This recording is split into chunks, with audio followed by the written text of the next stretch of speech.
میدونستید بیشتر آدم‌های موفق فقط چند تا عادت روزانه مشترک دارن؟ بیایید رازهاشون رو همین الان کشف کنیم. آماده اید؟ اول، هدف‌های روشن و دقیق برای خودتون بذارید. اونها رو بنویسید. هر روز صبح بهشون نگاه کنید. بعد، فقط سخت کار نکنید. هوشمندانه کار کنید. روی یک کار در یک زمان تمرکز کنید. چند کار با هم انجام دادن. زیادی بزرگش کردن.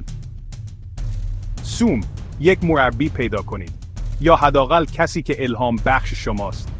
از موفقیت‌ها و اشتباهاتشون یاد بگیرید. و هیچ وقت از یادگیری دست نکشید.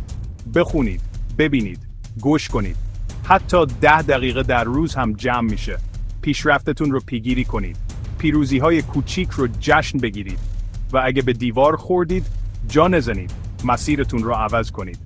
یادتون باشه، بهتر شدن به معنی بی‌عیب و نقص بودن نیست. به معنی پیشرفت کردنه.